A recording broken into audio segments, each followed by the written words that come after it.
Okey, Assalamualaikum warahmatullahi wabarakatuh dan salam hormat. Salam Ramadan bagi semua yang beragama Islam, insyaAllah.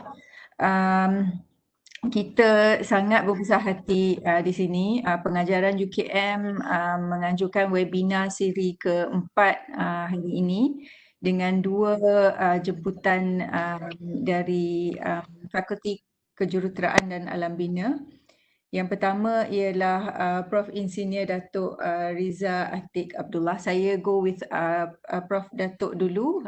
Sesi yang kedua kita akan introduce penceramah jemputan kita yang seterusnya. So first of all, let's get to know our penceramah Prof. Datuk Riza. Prof. Insinyur Datuk Riza Atiq Abdullah adalah mantan Timbalan Naib Chancellor Hal Ehwal Akademik dan Antarabangsa UKM. Sebelum join UKM, beliau berkecimpung dalam bidang kejuruteraan bersama Dewan Bandaraya Kuala Lumpur selama 13 tahun. Selepas join UKM, beliau menjadi ahli Fakulti Kejuruteraan dan Alam Bina. Banyak memegang portfolio di fakulti serta di universiti sebelum menjadi TNC. Seorang saya boleh cakap secara peribadi, Prof. Datuk Riza ni seorang educator yang sangat passionate bila dia diberi peluang untuk mengupas isu-isu mengenai pendidikan, mengenai pembelajaran, pengajaran androgy, pedagogy, cybergogy. Dia seorang yang sangat passionate and he's a continuous lifelong learner juga. So saya excited sangat nak dengar kupasan Prof. Datuk Riza hari ini dengan tajuknya penggunaan cybergogy, pedagogy dan video learning dalam PdP. So dengan segala hormatnya Prof, dipersilakan. Bismillahirrahmanirrahim. Assalamualaikum warahmatullahi wabarakatuh. Terima kasih Dr. Rai dan juga pusat pengajaran yang telah sudi menjemput saya dalam keadaan sunyi sepi sekarang ni. Saya jemput ni kira saya sangat amat bertuah. Saya rasa amat bertuah dapat berkumpul balik walaupun dalam alam maya dengan rakan-rakan dan sahabat-sahabat sekalian. Jadi ketika Prof. Kamal menghubungi saya, minta saya ni terus setuju je lah. Pasal saya nak cerita pun bukannya saya mengajar, saya nak cerita apa yang saya buat saja. Saya nak share, nak kongsi pengalaman saya mengajar di atas dalam talian. Jadi saya nak slide saya ni.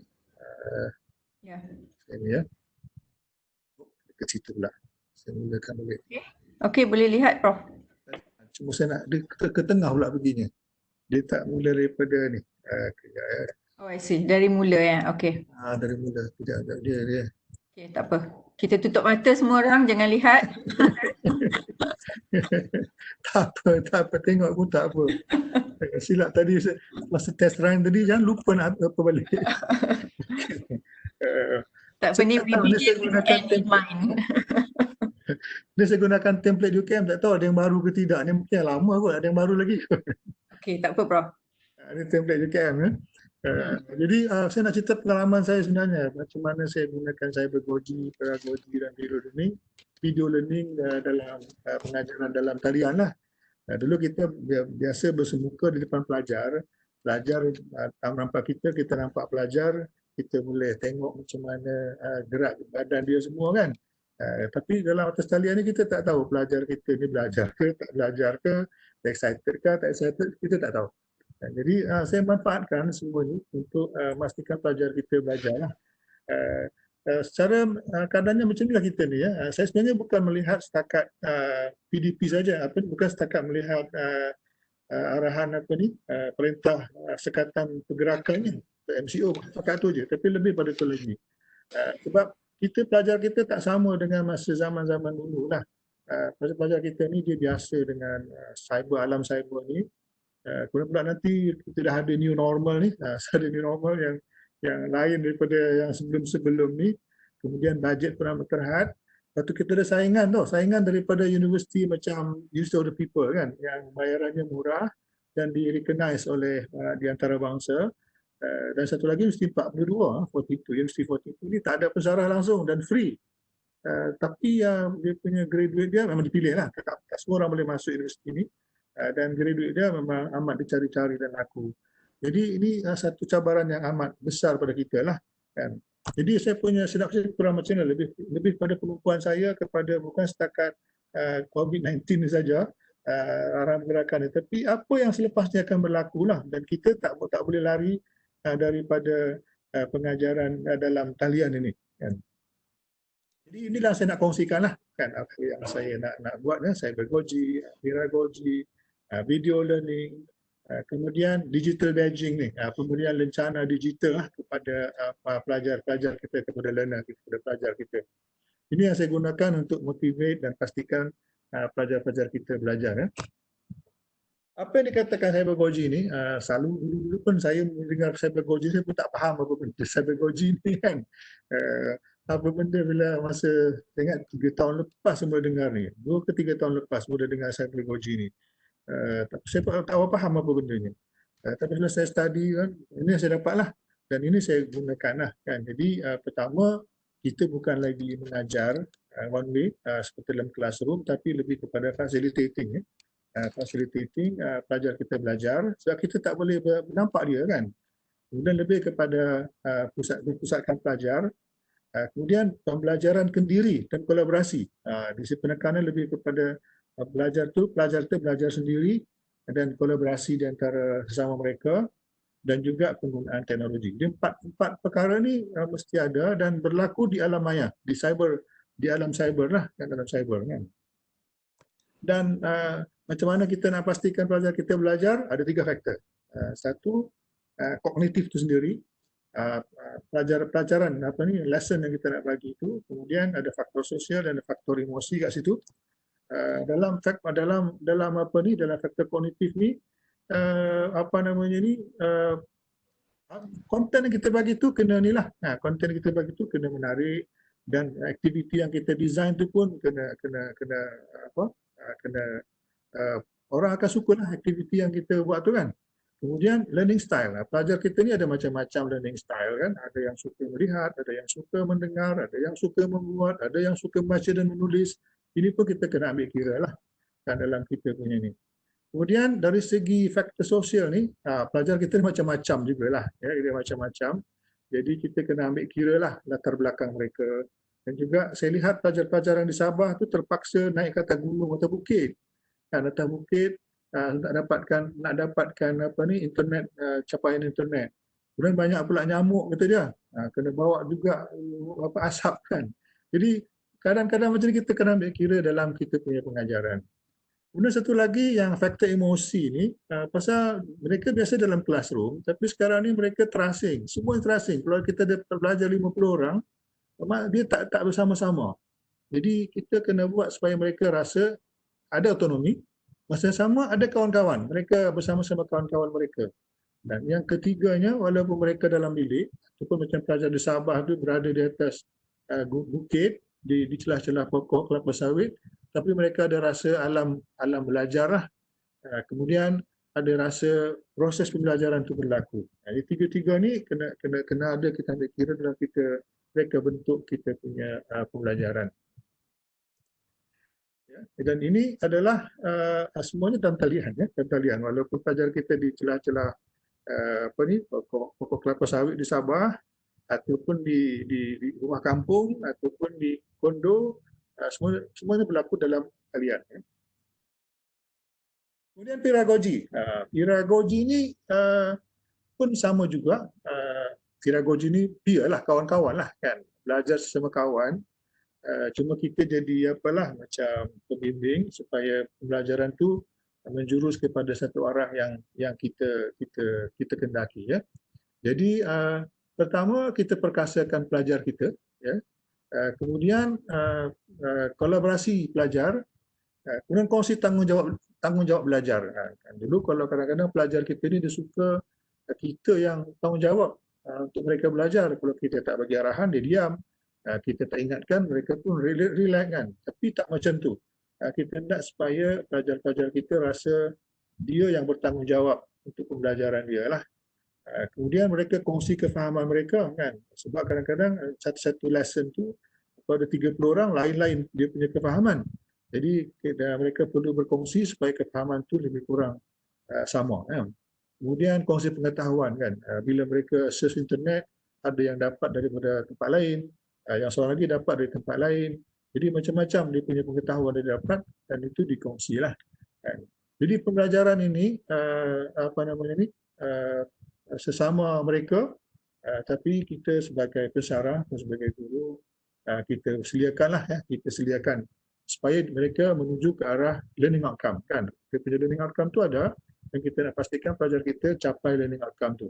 Mereka boleh pergi ke sana kemari tapi akhirnya learning outcome tu dicapai. Kemudian video learning. Video learning ni pelajar menonton, sama dia boleh buat video lah kan. Saya suka gunakan video pendek-pendek lah daripada saya buat bersarah bersemuka. Bersarah semuka ni masalahnya dengan timetable lah, sebab saya banyak mengajar di pusat citra.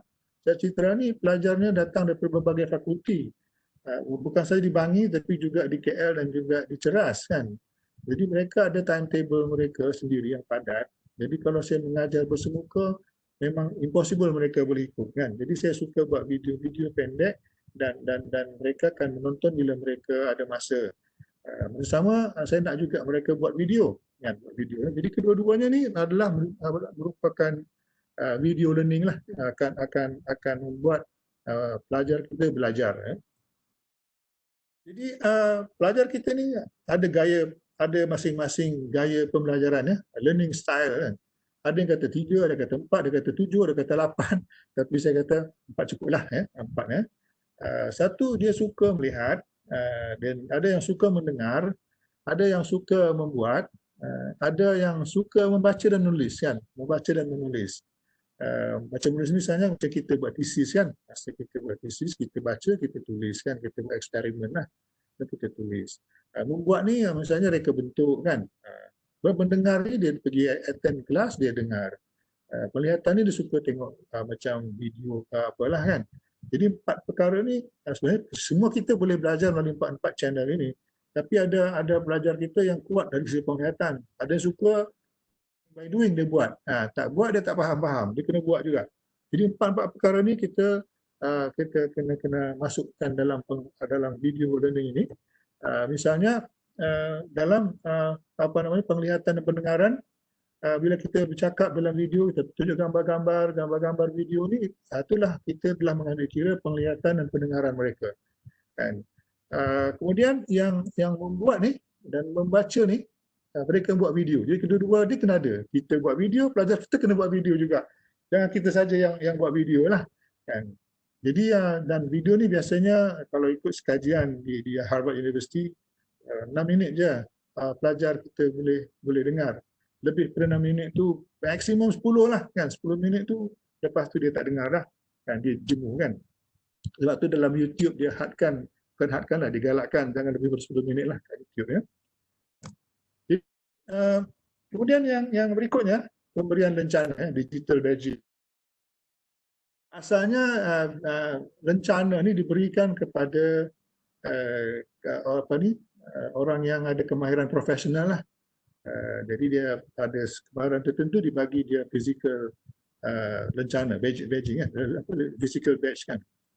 Tapi sekarang ni banyak digunakan dalam teaching learning jugalah. Untuk pertama pengiktiraf kita iktiraf pencapaian pelajar kita. Yang keduanya nak motivasi mereka kan supaya mereka berkejar untuk mendapatkan lencana itu. Dan ketiganya penanda matlamat pembelajaran telah dicapai. Kemudian salah satu cara kita buat penilaian lah. Jadi 4 perkara ni kita boleh ambil kira dalam boleh diambil ataupun dimanfaatkan dalam pemberian digital badging. Ini saya manfaatkan inilah. Bahkan badging ni lencana ni bukan saja pelajar kita, bahkan pesara pun suka. Saya buka kursus-kursus saya ni, walaupun untuk pelajar, pesara pun boleh ikut juga. Jadi ada pensyarah yang ikut dan dia dapat lencana tu, dia punya seronok kan. Walaupun dia dah bersama dia, sudah senior bersama dia masih lagi seronok dapat lencana daripada saya kan. Saya pun heran jugalah kan. Jadi ini contoh macam mana saya buat dalam UKM Folio. UKM Folio ni baru lagi lah kan. Dulu iFolio. Lepas tu bila iFolio ada problem, saya banyak gunakan UKM open learning. Open learning untuk MOOC sebenarnya kan. Tapi pasal dah masa tu iFolio ada masalah, saya banyak gunakan gunakan open learning, dan sekarang ada UKM Folio, saya gunakan UKM Folio lah. Dan nampaknya okey, pelajar nampak dia suka dan cepat kan, tak lambat macam dulu lah. Ya. Jadi saya ada lima kursus ya dalam UKM Folio ni. Dan ini adalah sebenarnya citra, ada juga artinya yang kejuruteraan. Yang kejuruteraan ni saya dah pas ke orang lain lah. Orang lain yang ngajar, konten tu saya buat, tapi orang lain yang ngajar, ada 3 tak silap saya. Tapi orang lain yang ngajar, saya tak ajar dah. Jadi tak masuk dalam ni lah kan. Tapi kontennya saya yang buat dulu lah. Jadi citra ni yang sebenarnya 5 ni famous lah di kalangan pelajar ni. Ada lagi sebenarnya tapi saya tak masukkan dalam ni. Ada lagi yang saya, tapi yang 5 ni famous lah. Sebabnya satu macam katalah macam asas sains data. Sains data ni sekarang ni satu buzzword lah. Satu buzzword dalam dunia sekarang ni. Siapa yang ada kemahiran dalam sains data ni ataupun big data, senang dapat kerja lah. Jadi ini satu kursus yang orang suka lah. Dan sampai saya kena hadkan, tak boleh. Kalau saya biarkan sampai 500-600 orang pelajar nak masuk sekali lah. Jadi ini 5 kursus ni kan. Jadi kelima-lima kursus ni saya ambil kira tadi semua tadi lah, saya bergoji ya. Misalnya macam ni ya. Ini bahagian pertama dalam salah satu kursus pembangunan mapan dalam Islam. Saya ada video pendek pembangunan mapan dalam Islam kan. Lepas tu ada perbincangan dengan pelajar. Pelajar-pelajar berbincang, saya pun masuk, kadang saya timbulkan isu yang semasa pelajar bincang kan, nak bagi mereka ada sharing kepahaman dan juga sharing knowledge kan, knowledge lah. Kemudian yang bandar binasa ni saya ingat saya ambil pada luar. Bandar-bandar yang dibinasakan oleh Allah lah pada zaman-zaman dulu, dan juga yang sekarang baru-baru ni adalah dalam tempoh 3-4 tahun belakangan ini. Juga perbincangan, dan di sana ada kuis ya, ada kuis. Kuis ini sebenarnya bukan saya nak uji sangat mereka lah, sebab saya benarkan mereka buat beberapa kali supaya dapat sehingga mereka sampai mereka dapat betul lah. Ini lebih kepada nak pastikan mereka faham betul-betul. Mereka boleh ulang-ulang sampai mereka faham betul-betul lah. Kemudian dalam ni juga bahagian ketiga ni sama juga, ada kesejahteraan sosial, video pendek juga yang saya buat, ada perbincangan, kemudian ada ceramah singkat. Ini orang luar bukan saya, tapi dia punya ceramah ni bagus sangat dalam YouTube, saya pun ambil kan, saya masukkan dalam tu. Ada perbincangan, kemudian yang last tu ada tugasan amalan terbaik kesejahteraan sosial. Saya minta pelajar cari di mana bandar-bandar yang mengamalkan best practices dalam kesejahteraan sosial. Jadi mereka kena carilah, dan mereka kena masukkan dalam slide, reportkan dalam slide, dan kena letak dekat slide share. Saya tak suruh mereka letak dalam UKM Folio, tapi dekat slide share. Dan so bila dekat slide share ni, semua orang boleh tengok. Kan? Bukan saja kawan-kawan dia, orang kat dunia mana-mana boleh tengok. Jadi dia pun kena buat betul-betul lah. Takkan dia nak buat cincai saja kan. Mesti dia buat benda yang slide-slide yang bagus lah, sebab dia ada dekat slide share. Kemudian linknya masukkan dalam UKM Folio. Okay. Kemudian akhirnya tu ada projek, sebab dia tak ada exam ni. Exam apalagi dalam sekarang ni tak boleh ada exam kan, susah nak exam. Dia ada projek.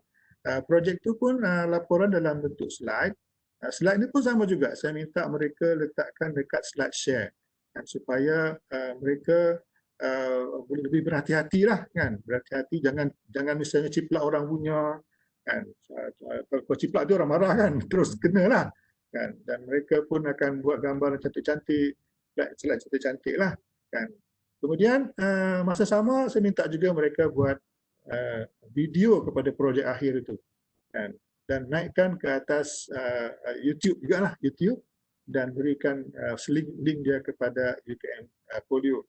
Again ya, saya minta mereka letak dekat YouTube supaya semua orang boleh tengok. Bukan saja kawan-kawan dia, tapi mana-mana kat dunia ni lah. Setengah-setengah tu videonya jadi viral. Pasal cantik kan, dia punya video tu bagus jadi viral, tengok-tengok dah beribu orang dah tengok video dia. Padahal dalam classroom tu cuma ada 150 orang, tapi yang tengoknya beribu kan. Jadi ini contohlah macam mana pelajar kita dapat membuat video yang bagus ya. Jadi ini dah menunjukkan bahawa tadi yang video learning, cybergogy, pedagogy telah berlaku dalam kursus ni, dan pelajar very motivated lah. Terutamanya kalau yang video dia dah viral tu. Kadang saja dia bagi tahu ke orang lain lah kan, dia sebar-sebarkan video dia tu kepada orang supaya orang lain boleh tengok. Kemudian yang badging tadi ya, dalam kursus ni saya ada 11 rencana lah, 11 badges. Yang sini tunjukkan 3 sajalah kan. Jadi saya bila dapat badge ni biasanya dan ada syarat-syarat dia lah, dapat badge ni ada syarat-syarat dia. Itu yang saya cerita tadi, ada seorang pensarah tu dia pensarah apa namanya ni, bukan engineering lah, kemudian dia ambil sains data ya. Sains data dia pasal dia nak tahu big data ni apa sebenarnya big data kan. Sekarang ni pusing big data kan. Apa sebenarnya big data? Jadi ikut kursus saya. Jadi bila dia dapat badge daripada saya tu, dia cerita ke orang semua. Oh, Profesor bagi saya best lah kata dia kan. Padahal dia ni dah pasal media dah. Udah senior apa dah kan. Senior dah dekat dia profesor dah. Dia cerita ke orang dia dapat badge daripada Prof Rizal. Padahal bukan ada apa pun. Digital badge saja kan. Tapi itu dah motivate pelajar-pelajar lah yang ikut kita lah kan. Kalau dalam open learning yang last kali, yang terakhir tu biasa saya bagi lagi mereka sijil. Sijil ni pun ramai juga orang yang minta ni. Bukan saja orang luar, pelajar-pelajar kita pun nak juga sijil tu. Entah sebab tak tahu apa tujuan sijil ni kan, dia nak juga. Jadi yang ni pun kalau siapa yang minta saya bagilah sijil kan. Walaupun sijil tu sebenarnya ialah digital dia berprint kan, tapi tak adalah macam ada logo, ada cok mohor UKM semua tak adalah kan. Jadi ini dia salah seorang pelajar ni yang telah dapat batch yang terakhir tu, iaitu projek akhir dan persembahan projek akhir video dia. Dan mereka ni biasanya berebut ni tanya, kalau tak dapat batch tu kenapa tak dapat lagi kan. Saya kata dah dapat, cuba tengok. Kadang-kadang dia tak biasa lagi dengan UKM Folio ni kan. Jadi dia tak tahu kat mana nak tengok kan. Jadi dia kata saya tak dapat, kawan saya dah dapat. Nanti cuba cari kan. Saya dapat nampaklah kan. Menunjukkan yang batch ni very strong tools kan. Strong tools untuk nak motivate pelajar-pelajar kita untuk belajar. Jadi itu je yang saya nak sampaikan. Sebenarnya video slide saya dah letak kat slide share. Siapa-siapa boleh tengok. Baru saya nak upkan dekat slide share. Dah ramai dah orang pergi download dan tengok. Saya tak nak buat announcement pun. Saya letak je kat situ, tapi orang dah banyak tengok, dah download. Sekian, Assalamualaikum warahmatullahi wabarakatuh. Waalaikumsalam warahmatullahi. Terima kasih banyak Datuk. Very engaging presentation. I like how you think, you know. You're very clear in the way you approach. You know, first thing you said was we can't escape from teaching online. Memang kita nak tak nak dah tak boleh tak mengajar dalam talian. So mesti kena juga approach. So kalau nak approach pengajaran dalam talian, I like cara Datuk fikir. You had very good strategies. So saya nak recap a few of your strategies. Yang pertama tu tadi Datuk kata pasal video learning. I like how you saw video learning because to you video learning ada dua fokus utama. Yang pertama ialah yang menonton dan yang kedua ialah yang membuat. Dan dua-dua pensyarah dan pelajar memegang tanggungjawab yang sama. Pelajar pun menonton dan membuat, pensyarah pun menonton dan membuat. So yang I like the way Prof macam break it down. Bila menonton tu, what is the type of learner that you are engaging? You're using those who like to see and hear. Mereka-mereka yang suka melihat dan mendengar. So you are giving them the advantage. So they like to see, they like to hear, so you give them the videos to watch. Then bagi mereka pula yang like to do and like to read and like to write, you give them the challenge of membuat.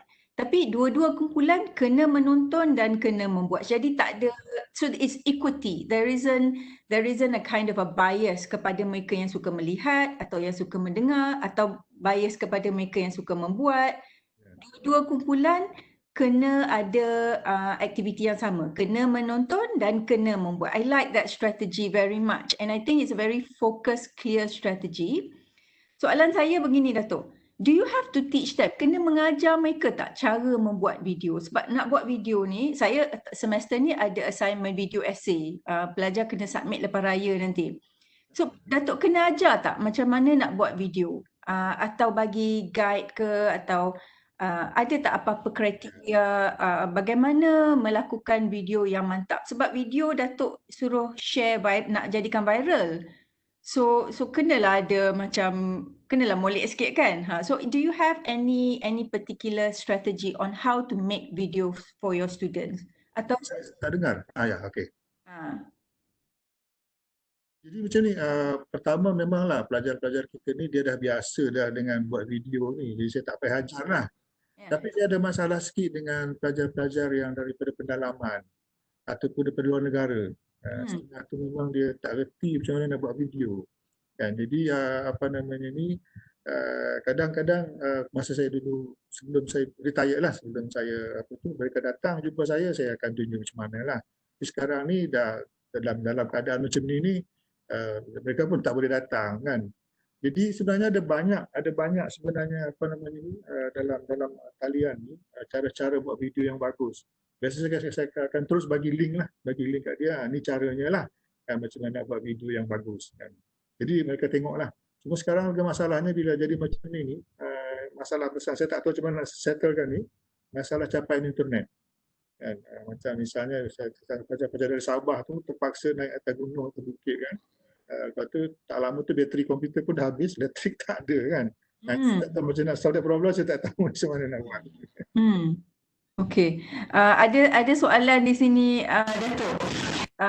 How do you find penggunaan LMS UKM yang baru ni? Walaupun dalam 3,5 bulan, kurang 4 bulan LMS UKM. Sebab Datuk dah banyak experience penggunaan LMS di UKM ni sepanjang kerjaya Datuk kan. We had Speed, sebelum tu we had all sorts of various LMS kan. And then Datuk pun ada cuba open learning. So LMS kita berbanding dengan LMS yang lain, apa kebaikan atau strength, where is our potential? Boleh tak Datuk macam kupas sikit? Sebenarnya dulu kita ada LMS yang lama dulu kan, lebih kurang 10 tahun dulu ada satu sistem yang kita gunakan sebelum iFolio kan. Itu bila guna iFolio tu excited lah, saya pun suka menggunakan iFolio tu pasal nampak boleh tarik sana tarik sini kan, boleh masuk video apa semualah kan. Lepas tu lama-lama dia pun ada masalah sebab terlalu berat agaknya lah, terlalu berat, jadi bukan very slow, pelajar komplain kan, kita pun upload pun susah kan. Dan juga pada waktu tu lebih kurang 6 tahun, 7 tahun lepas idea MOOC timbul, kita banyak gunakan Udemy tak silap saya. Udemy ni pun quite easy lah, mudah sikit, tapi dia ni agak slow jugalah, secara jauh kan agaknya lah. Lepas tu bila iFolio kita ada problem dulu, saya banyak gunakan open learning. Open learning ni pun bagus lah, terutama selepas dia banyak bincang dengan kita kan. Lepas tu Prof. Dr. Amin dia jemput pergi ke Australia, banyak improvement. Memang open learning ni bagus lah, pelajar pun suka kan. Tapi ialah dia kat luar kan, dia di luar UKM, dan apa namanya, kalau bukan pelajar UKM tak boleh masuk kan. Kena bayar boleh, tapi kena bayar kan. Kita pun at one time kena bayar juga kan, tapi sekarang ni UKM bayarkan lah kan. Tapi apabila ada UKM folio ni, satu yang saya paling suka ya, satu senang nak gunakan. Saya tak ada siapa ajar saya kan, tak ada siapa ajar saya, tak ada siapa, saya tak tengok pun video macam nak gunakan semua kan, saya terus gunakan, terus jadi je. Dan yang keduanya dia laju, cepat. Cepat. Dia reaction cepat, kita klik dia jalan terus kan. Yang lain-lain tu dia lambat sikit. Even open learning pun dia dia agak lambat sikit. Tapi yang UKM Folio ni dia laju. Itu yang saya suka sangatlah, laju. Jadi saya tak buang masa. Yalah, betul. Lepas tu ada soalan lagi, Datuk. Okay, satu komen penggunaan lencana digital tu. So it's a very good strategy sebab Datuk kena pasti kenapa lencana digital tu perlu diguna pakai. Pertama, pengiktirafan. Kedua, sebagai motivasi untuk pelajar terus sambung pembelajaran dalam kursus tersebut. Dan ketiga dan keempat lebih kepada kegunaan kursus dan program, iaitu untuk capai HPK dan sebagai penilaian. Ada tak strategi tertentu bila Datuk bagi batch? Adakah selepas setiap unit? Adakah selepas setiap milestone? Sebab tadi nampak diamond. Kalau saya dapat diamond batch tu, Allahuakbar, betul. Is there a particular strategy? Because you don't want to give too many badges because then nampak macam tak excited kan. Tapi kalau too few pun nanti macam rasa susah nak capai. So how do you balance out? Berapa banyak batch untuk setiap kursus? Ada tak macam strategi tertentu? Dia saya nampak badging ni itulah pelajar excited. Tapi kalau susah sangat dapat, nanti dia lama-lama dia tak peduli lah. Jadi bagi banyak sangat berarti macam mudah sangat pula kan. Betul. Saya tengok milestone lah. Milestone misalnya kalau ada major assessment kan. Misalnya dia kena bincang, dia kena buat slide, dia kena jawab kuis kan. Kat situ saya boleh nampak dia punya kepahaman dan saya bagi dia batch lah kan. Biasanya satu kursus tu 10 lah saya bagi. Yang last tu biasanya yang diamond tu kalau dah siap semua tu dapat dah diamond kan. Jadi biasanya semua dapat diamond tu lah, kecuali yang tak siap kan. Biasa ada juga pelajar ni yang ada masalah. Contohnya yang buat video tu. Yang buat video tu pelajar-pelajar yang daripada pendalaman, yang daripada overseas ni kan. Bukan saya nak kata negara dia teruk lah kan. Walaupun jiran kita kadang-kadang dia tak biasa kan dengan internet dan video ni. Dia tak boleh. Jadi kalau video tak bagus, tak dapat ada diamond. Tapi dia bersungguh-sungguh juga. Ada satu pelajar daripada Thailand tu. 3 kali dia ambil kursus yang sama. Bukan tak lulus, dia lulus tapi tak dapat apa namanya ni, tak dapat yang peringkat diamond tu kan. Kalau dia lulus itulah 3 kali dia ikut yang sama. Okey, akhir sekali strategi yang Datuk pernah share tadi, strategi pertama video learning, strategi kedua lencana digital, strategi ketiga yang saya suka sangat, slide share. Perkongsian pelajar ni bukan straight ke LMS yang mereka guna pakai, tapi kena masukkan dalam slide share dulu. Tadi Datuk ada beri sedikit kupasan kenapa Datuk pilih slide share. Dan yang soalannya ialah apa sebabnya Datuk nak mereka masukkan dalam slide share? Boleh tolong explain lebih sikit tak? Sebab saya rasa I really like that idea. Because a lot of people sekarang mereka macam takut nak share, takut nak make it available publicly. They like to do private atau macam restricted viewing. Tapi Datuk ni pula you encourage your student to share it publicly. What's the rationale? Boleh share tak? Saya dapati kalau kita minta dia masukkan ke dalam kita punya LMS kan, namanya restricted anak kita dengan dia sajalah. Dia buat tak bagus. Kemudian dulu saya cuba share dalam Scribit. Cuma Scribit ni orang tak tengok sangat lah. Saya pun heran kenapa orang tak tengok sangat kat Scribit. Tapi slide share ni ramai orang tengok. Macam saya slide tadilah, saya letak baru 2 hari saya letak dekat slide share.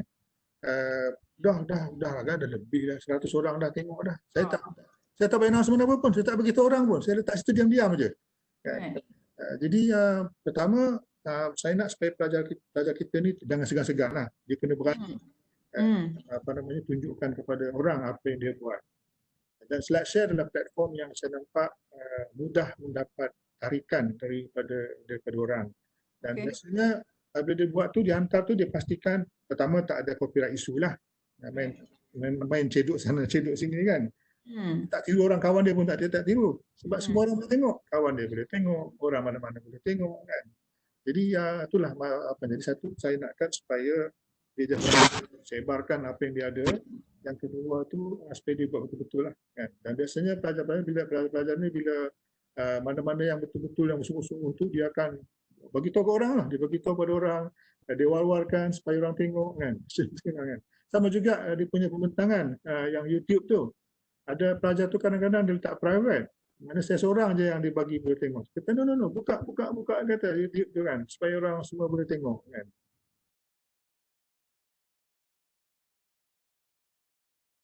Okey, baik, setakat tu saja Datuk Riza.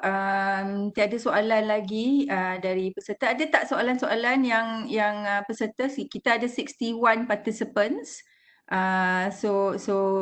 Pengajaran sangat mengucapkan terima kasih banyak kepada mereka yang ada soalan ke dan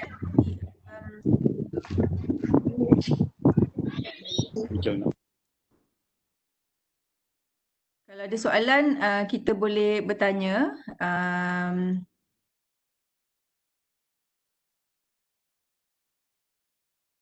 Saya rasa tak ada soalan, tapi satu perkongsian yang sangat mantap.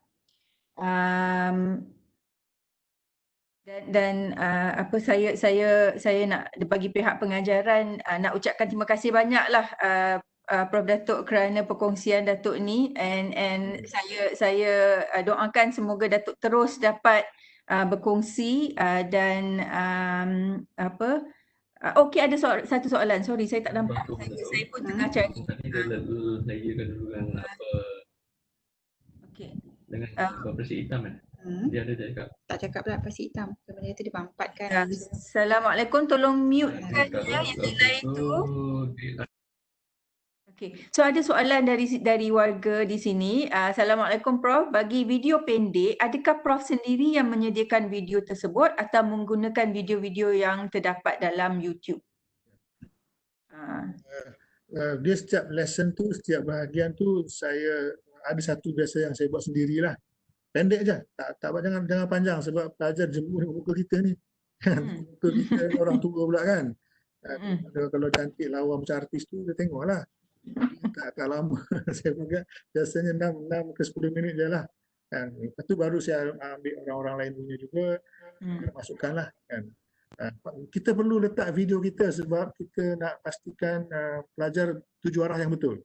Dia tuju kepada arah learning outcome yang kita nak capai lah. Kalau tak ada, jadi susah jugalah sebab setengah tu kita minta mereka cari maklumat kan, cari maklumat. Kita minta dia buat satu laporan. Kalau tak ada video tu nanti dia tak inilah kan. Dan satu lagi masalah bandwidth lah kan. Sekarang ni mereka dapat free 1 giga satu hari. Kalau nanti panjang-panjang tengah hari dah habis 1 gigabyte kan. Baik Prof, itu sahaja soalan yang kita ada untuk pagi ini. So satu perkongsian yang mantap bertajuk penggunaan cybergogy, pedagogy dan video learning dalam PDP. So diharap peserta yang join webinar ini dapat memanfaatkan ilmu yang Datuk Riza kongsi dan especially pasal batch tadi tu dan penggunaan slide share. So saya rasa itu satu strategi yang sangat mantap. Ya saya. Maaf, ada dua peserta sebenarnya dia nak bertanya soalan. Dr. Farahani Imran dengan Dr. Safura Baharin. Saya tak nampak, saya nampak soalan satu tu je. Hashim? Saya unmute Dr. Farah dengan Dr. Safura. Boleh. Silakan Dr. Farah, ada online ke?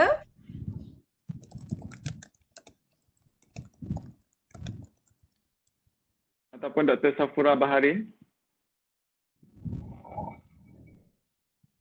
Assalamualaikum. Kalau tadi Dr. Safura saya dah tanyakan soalan doktor tadi. Okey. Studio tu. Dr. Farah kalau nak bertanya. Oh, okey. Dr. Farah kata mic dia tak work. Dr. Farah boleh type soalan kalau doktor nak. Hashim, what do you think? Kita boleh? Kalau ada soalan nak type dekat chat boleh? Saya ataupun Dr. Rai akan bacakan. Okey, tak apa. Dr. Farah tanya attendance ni is being recorded ke? Okey, nanti kejap lagi Dr. Farah kita akan paparkan QR code untuk attendance. So you may record your attendance kejap lagi. Tapi let me finish off the session first. So okay, Prof Kamal is here. Prof Kamal, saya jemput Prof untuk say a few words boleh Prof sebelum kita mengakhiri sesi Datuk Reza. Saya tak nampak Prof Kamal tadi. Ya, saya sudah ada. Prof say a few words and end the session boleh Prof? Terima kasih Dr. Rai sebagai moderator. Saya nak ucapkan terima kasih kepada Datuk Reza kerana tidak ada lagging semasa soalan dan jawapan. Terus saja jawab ya, saya mau bersama dalam webinar. Jadi saya puji Datuk Reza, dulu jiran saya tapi sekarang sudah pension. Mereka kata 5P, pelajar, pensyarah, profesor, pengarah dan pensioner dari semua 5P. Jadi itulah kita harapkan pensyarah-pensyarah baru supaya menjadikan Prof Reza itu sebagai idola. Yang mana semangat itu tetap. Sebenarnya inilah yang dikatakan 3 perkara yang akan kekal bila seorang itu tidak ada, meninggal. Apa dia? Anak yang soleh, kemudian ilmu yang bermanfaat, sedekah jariah. Jadi bila letak di cyber, di alam cyber itu yang kekal. Kalau kita katakan buku pun kekal juga, tapi sampai satu masa buku akan hilang. Tetapi ini fingerprint ini tidak hilang ya. Jadi saya ucap banyak terima kasih kepada Datuk Reza dan rakan-rakan yang lain dapat manfaat daripada apa yang diberi oleh Datuk Reza. Dan saya puji juga Datuk Reza adalah orang yang paling akhir saya rasa menerima Ukenfolio. Sebab nak masuk tu kena ada security yang banyak Tetapi dalam masa sekejap saya tanya Datuk Reza belajar bagaimana dia cepat sangat ni. Rupanya itulah dengan semangat yang ada dan juga kelebihan Ukenfolio ni sangat mudah. The learning curve dia pendek sahaja. Jadi yang lain-lain tu kalau rasa susah, Datuk Reza pun tidak tengok bagaimana cara menggunakan Ukenfolio, video yang ada pun boleh berjalan. Yang batch ini saya tak pernah dengar orang lain buat, Datuk Reza saja yang buat dan beberapa tips yang lain lah. Saya catat apa yang Datuk Reza cakap ni sebenarnya. Terima kasih, saya ucap tahniah kepada Datuk Reza. Begitu saja. Assalamualaikum warahmatullahi wabarakatuh. Waalaikumsalam warahmatullahi wabarakatuh.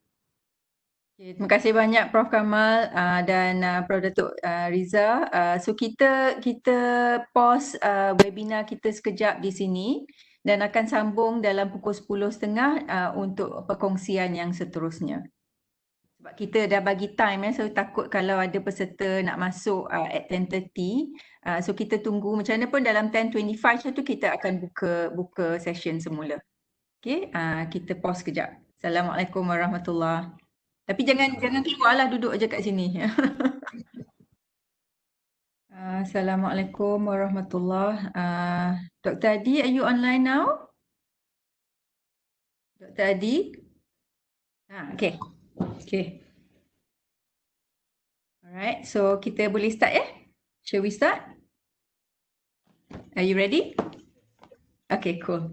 So just saya mulakan dengan sedikit introduction ya.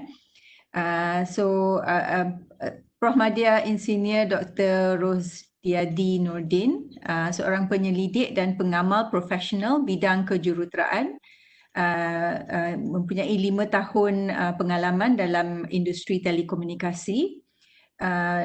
Currently faculty member di Fakulti Kejuruteraan dan Alam Bina Universiti Kebangsaan Malaysia, memegang beberapa portfolio international and national, Vice Chair of Young Scientist Network, Academy of Scientists Malaysia, He's also the advisor to Majalah Science.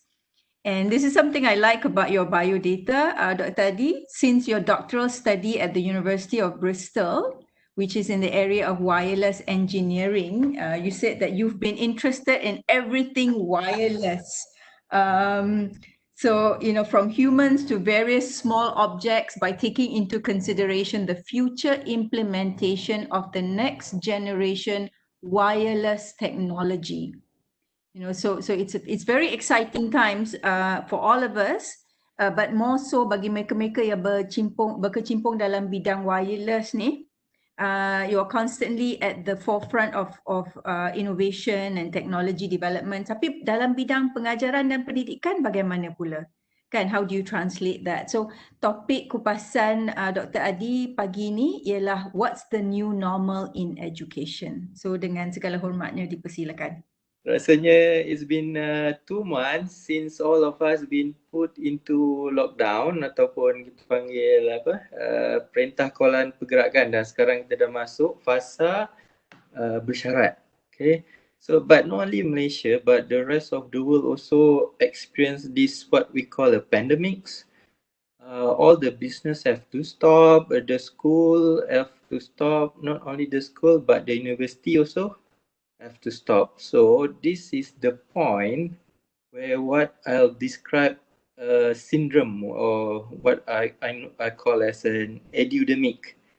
So saya ingat lagi awal-awal bila kita kena PKP tu, all of us have to prepare ourselves. I mean the lecturer, the education community, we have to push our learning approach previously from physical into digital domain.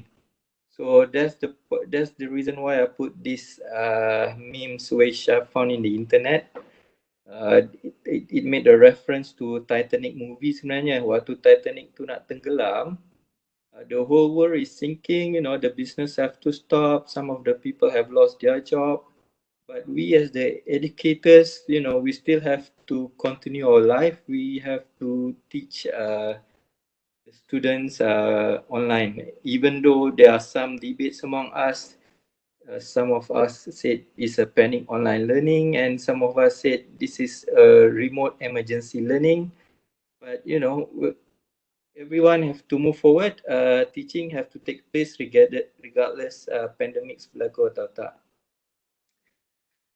Perkongsian saya tertumpu kepada 3 perkara utama. Saya akan kongsi mengenai World Economic Forum 2022 Skills Outlook, dan saya akan kaitkan bagaimana Bloom's Digital Taxonomy membantu kita pada masa kini untuk memenuhi kriteria-kriteria Skills Outlook ditetapkan oleh World Economic Forum. Alright, so I continue. The third focus will be in terms of how we design and implement this digital taxonomy dalam konteks online teaching.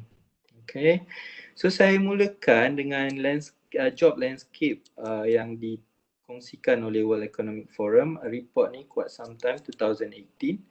Cuma apa yang dia ingin sampaikan adalah akan munculnya beberapa pekerjaan iaitu emerging jobs.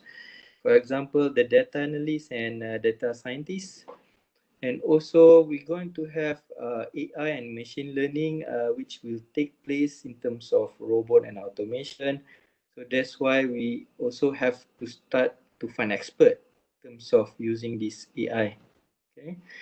And then some of other highlights include, we have to have this new technology specialist yang memahami teknologi terkini dan bagaimana ia dapat membantu sesuatu organisasi untuk memanfaatkan teknologi tersebut. Okay. Cuma apa yang saya ingin kaitkan adalah this ada juga emerging, on the same time you have this declining job. The reason why this happened because of this automation due to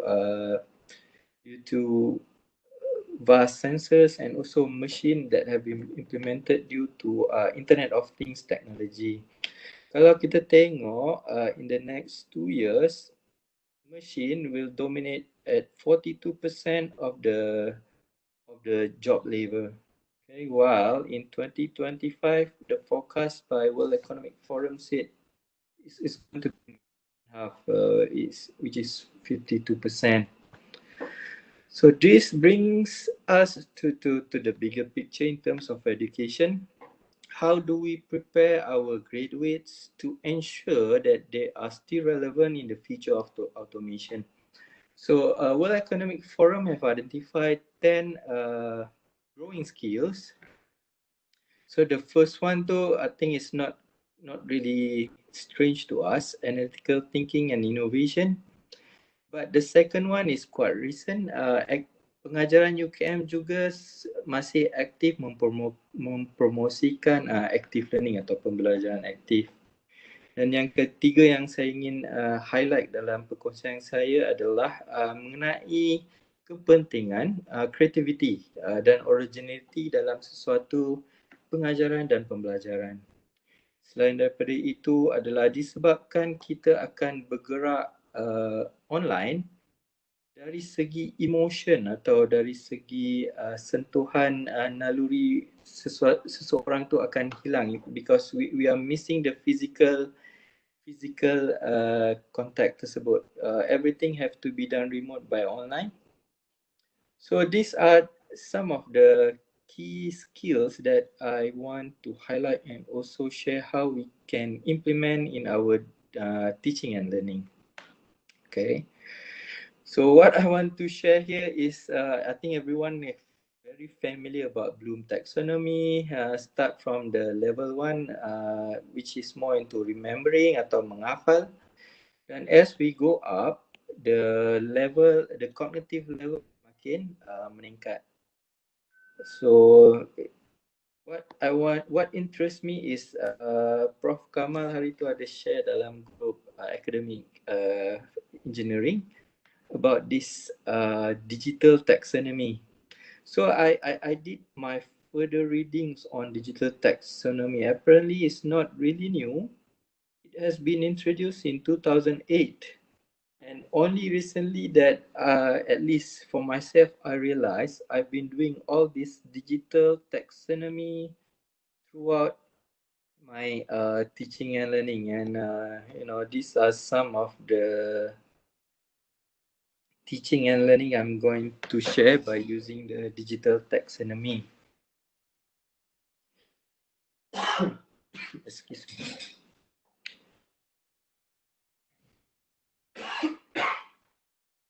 Okay, maaf.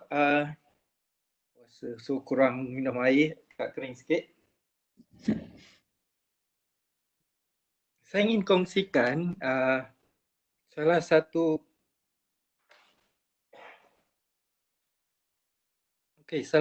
penggunaan visual ataupun visual yang bergantung kepada viral activity yang ada di social media. Dan ini saya perhatikan quite active among our students. So apa yang saya sediakan adalah what I call a bingo challenge for my subject, communication theory.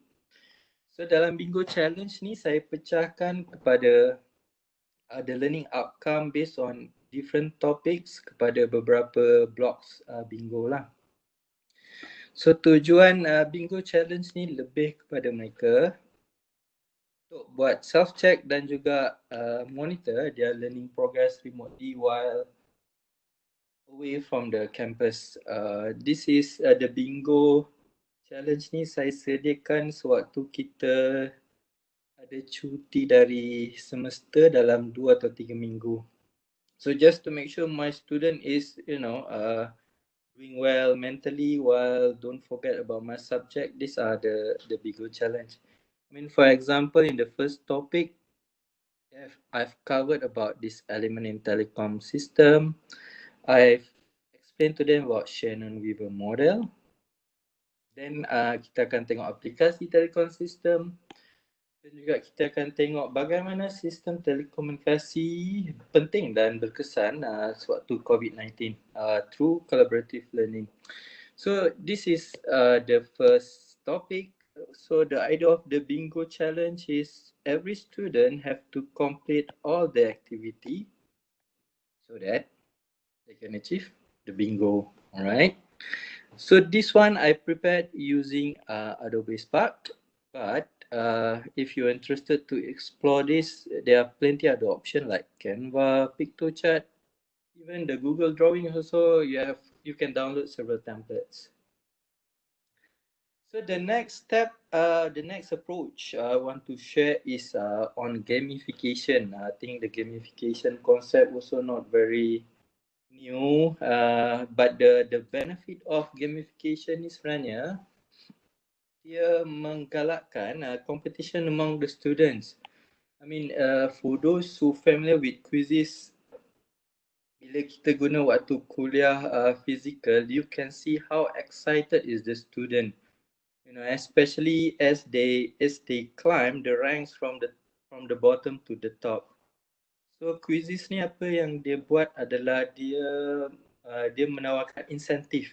Kalau pelajar dapat jawab cepat dan betul, they given some score so that the student also can climb. Selain daripada the ranking system, quizzes juga ada this concept dipanggil power ups.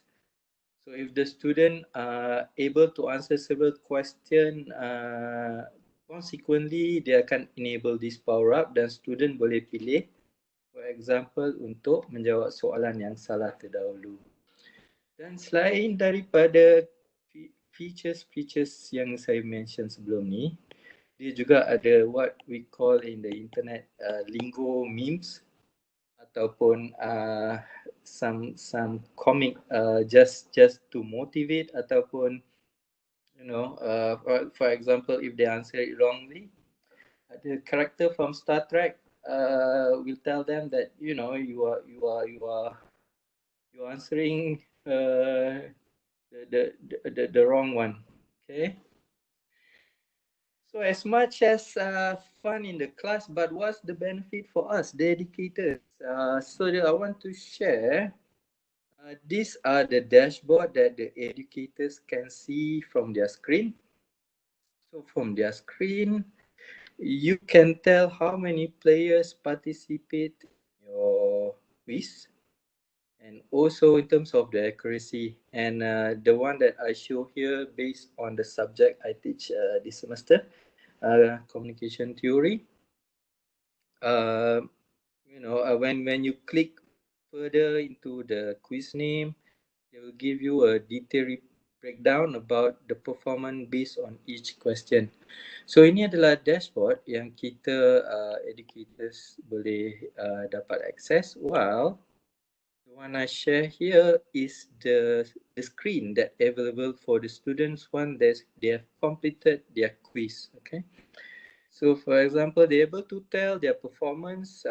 They score 80% based on the total of 8 correct questions.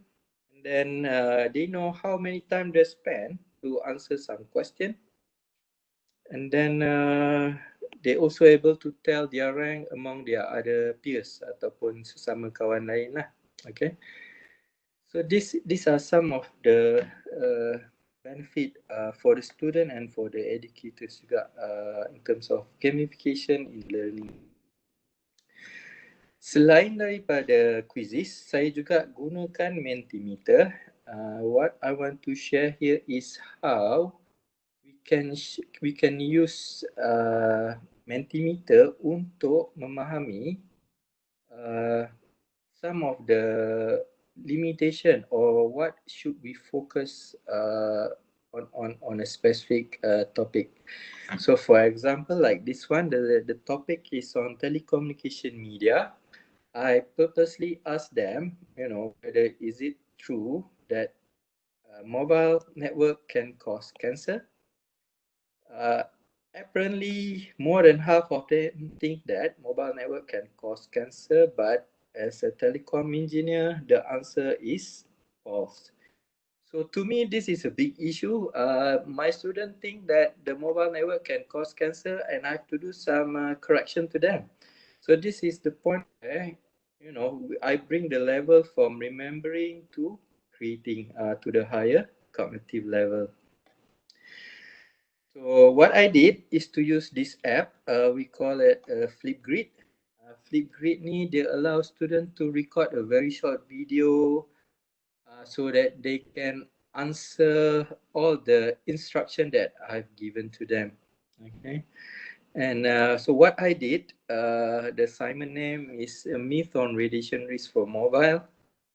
What I want them to do is to go through this material, or basically an article which I wrote to explain why mobile device or mobile network is not a source of cancer. In addition to that, I give them several other references to. Based on their understanding now, I want them to upload in terms of video. So the one I highlighted here, these three are among what I consider the best.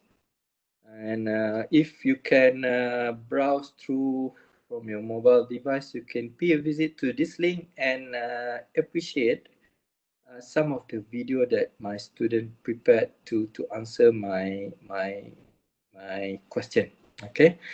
So other than this video, what I asked them to do next is to understand how huge or how different is their current phone devices compared to the allowable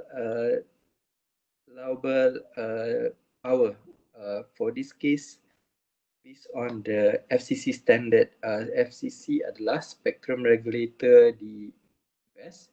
Dan kesemua mobile phone yang dipasarkan di pasaran sekarang bergantung kepada piawaian FCC supaya tahap pemancaran daripada mobile device terletak pada tahap yang lebih rendah daripada yang dibenarkan. Okay. So the next step, what I do is to make a follow-up. So, previously they said that more than half of them think that mobile network can cause cancer.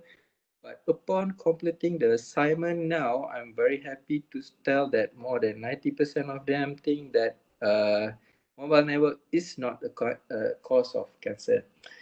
But these 6, I presume they might have missed out my lecture or didn't even submit the assignment. So that's why we have that 6.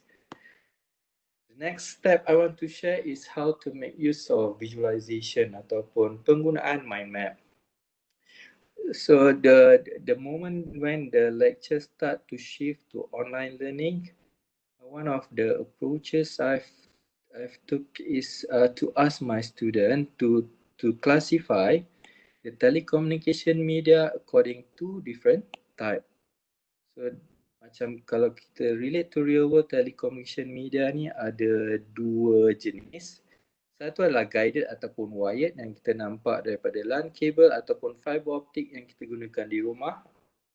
Manakala unguided adalah satellite ataupun your mobile phone for the case of wireless. So one of the activities that the student have to do is to create a mind map so that they can share with others in terms of their understanding about several other categories in telecommunication media. So for example, untuk guided kita terbagi kepada 2, wired dan juga optical. Untuk unguided kita ada radio dan juga optical transmission, but most of the unguided is focused on the radio transmission. So this mind map kita boleh guna Google Slide. You can even use Google Drawing, and for some of the apps that available is called Mindly. Mind map juga boleh disediakan dalam bentuk manual. For example, this case I share one of the good mind maps submitted by my student. So the topic is on the frequency modulation. Frequency modulation ni adalah radio yang kita dengar tiap-tiap hari dekat kereta. Dan apa yang saya hendak mereka lakukan adalah prepare mind maps untuk memahami some of the theories ataupun konsep yang ada pada topik tersebut.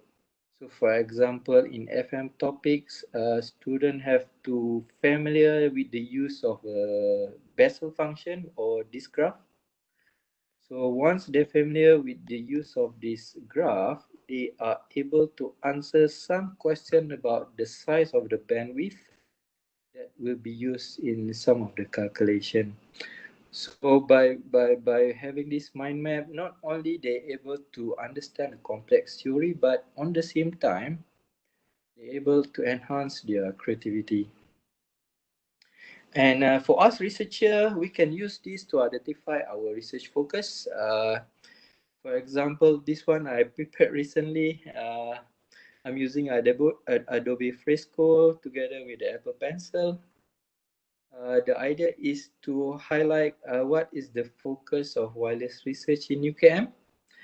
So terbagi kepada 3 bigger teams, but from there we further map ataupun narrow down what are our current research direction. So not only useful for the students, but useful for us, the researcher too. Next, what I want to share is what I call inquiry-based learning based on the current situation. This activity took place during the first week of the lecture.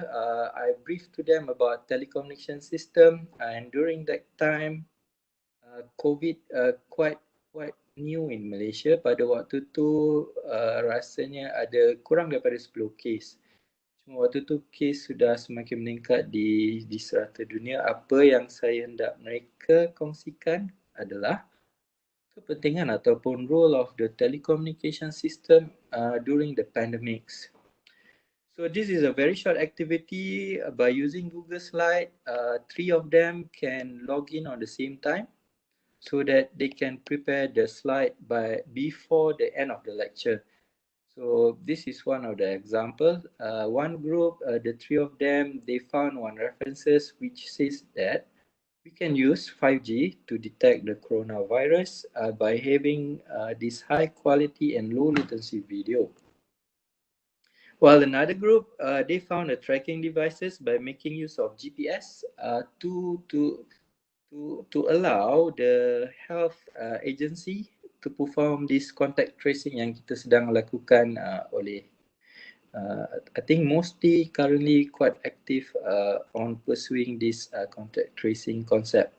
So the benefit of this inquiry-based learning for my student is, you know, as a warm-up to them, they can also understand the available solution outside there practically.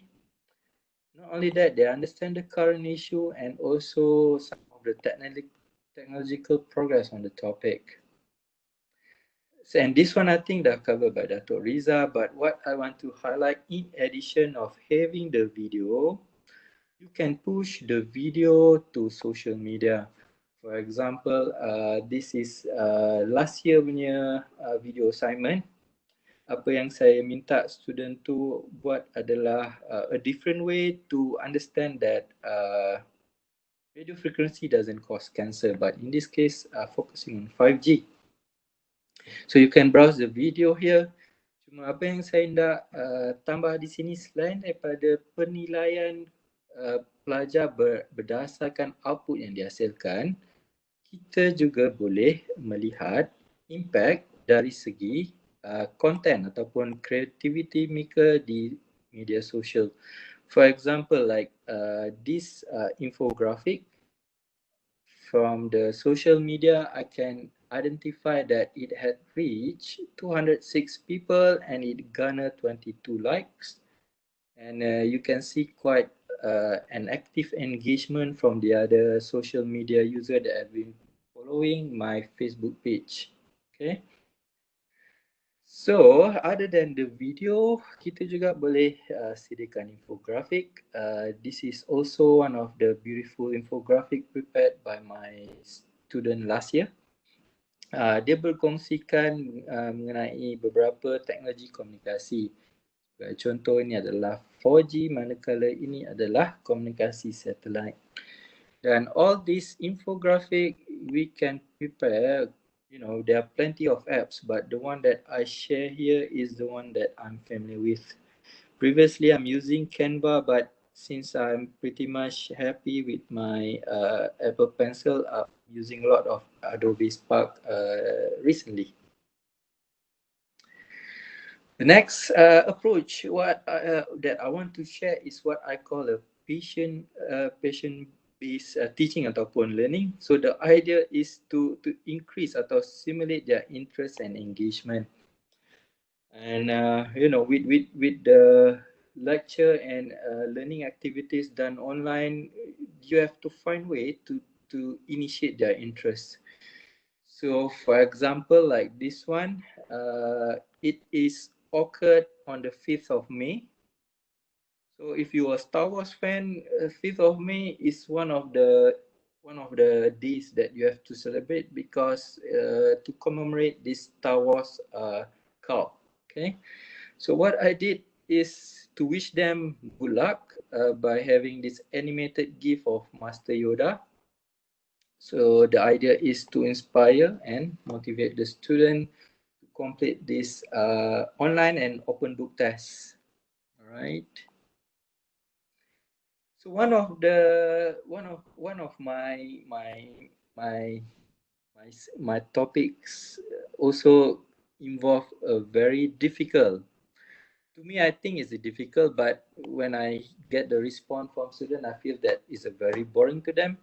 So what I did is to use this my favorite song from a band called Led Zeppelin, and this is the Jimmy Page, one of the perhaps the iconic guitarist, and one of the songs that I like to hear is Stairway to Heaven.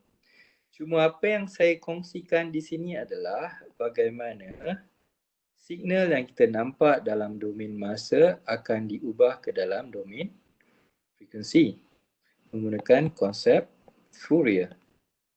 Cuma di sini saya akan tekankan kepada pelajar apakah benefit bila kita melakukan Fourier transform di mana kita boleh membuat pelbagai analisis dalam domain frekuensi. Sebagai contoh, pada minit ketiga kita boleh dapat lihat bahawa penekanan muzik tersebut lebih kepada frekuensi range di bahagian tengah. So this one I think is quite effective to me. It becomes a conversation starter. Sebab once after the next lecture I have to deliver to them, I spotted there's one student wearing a Led Zeppelin t-shirt in my lecture. So another benefit of patient-based teaching adalah you can create this what I call a teachable moment, although it's online. And so that once you have that teachable moment, the student will remember those moments and what are the important aspects that they have to fulfill in terms of the lecture. So other than that, if you're using a pop culture, they can find it relatable with their journey. For example, I have this one I call KT4193 Endgame. Ia adalah basically apa saya buat adalah it's like a mission-based education di mana pelajar perlu memahiri 5 topik tersebut, dan topik tersebut saya pecahkan kepada beberapa gemstone yang menjadi salah satu mission dalam The Avengers.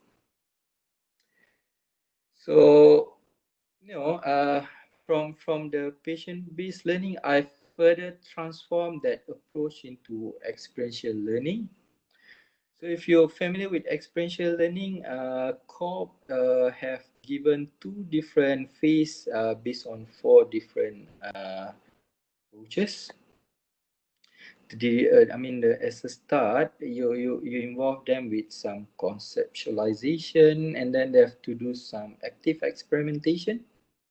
Then they have to do some concrete experience to get some feel, and also they have to make a reflection. So based on these pieces, I have to transfer them into the instruction chart for my student. And for this assignment, it involved the fourth year ataupun the final year student. So what I want to share, the beauty thing about this experiential learning is, it took place in the time that I've been given a task to share about the impact of 5G to a group of project management practitioners. On the same time, I have to make sure that my students also involved in the learning. Okay. So by having this Google Drive where you post all the important documents and with the instruction, the students can complete the learning steps while you are not even being there, or you are being online. Okay. So a follow-up to this assignment sebenarnya adalah the first topic. I want them to identify what are the engineering job market available dekat dalam a mobile network operator. For example, like Maxis and DG, most of the job market are focusing on the technical operation ataupun the engineering side. Once they have discovered, what I want them to do next is to tell me which of the job scope ataupun the job post in mobile engineering industry that they are interested. For example, like Atira, she's interested to become one of the integrated planning engineers. So from the network post, I further ask them to identify what are the software and tools that they have to master, and some of the technical jargon that they use in the mobile network industry. Not only that, I asked them to rate their familiarity. For example, like software tools, obviously they haven't been exposed.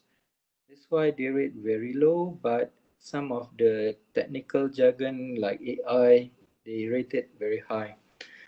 So based on this activity, what I want them to do next is to do some reflection. So based on their reflection, I can further focus on what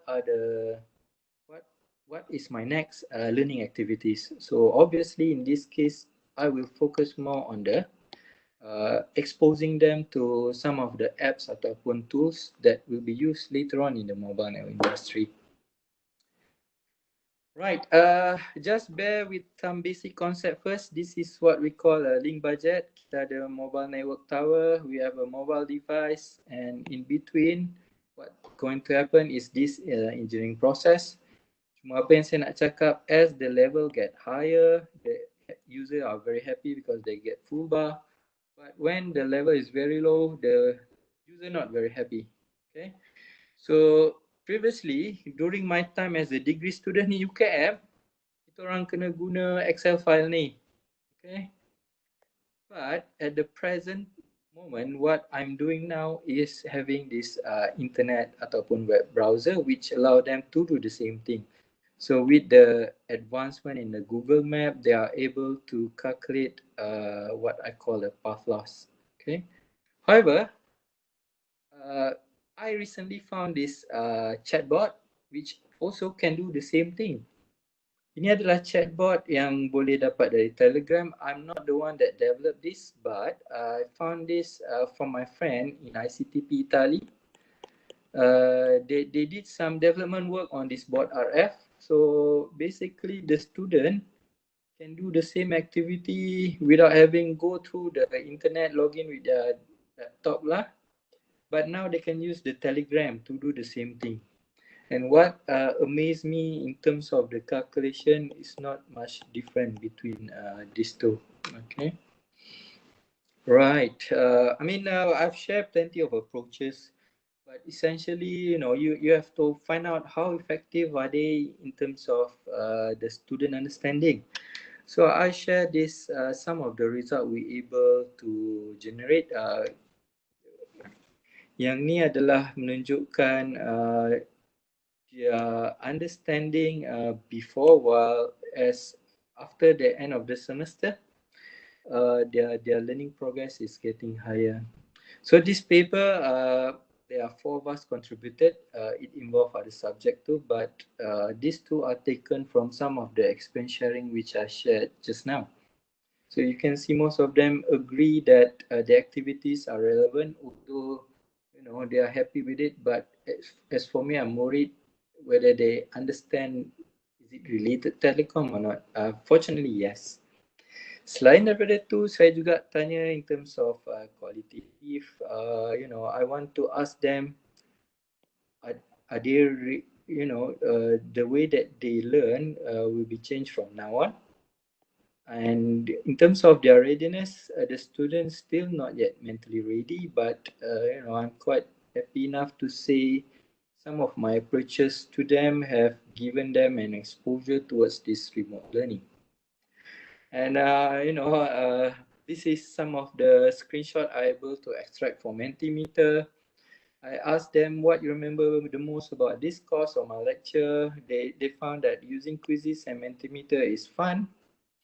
And then, creativity is important to make an online learning interesting. And then the use of patient-based learning by using memes and Star Wars can also engage the student interest. So this slide to conclude my talk, we have discussed on the use of Blooms in terms of digital context. I've shared some of the teaching approach that I've undertaken in my subject, and then how are they related to future skill. So for example, like visualization and creativity is important to fulfill the third one, which is creativity, originality, and initiative.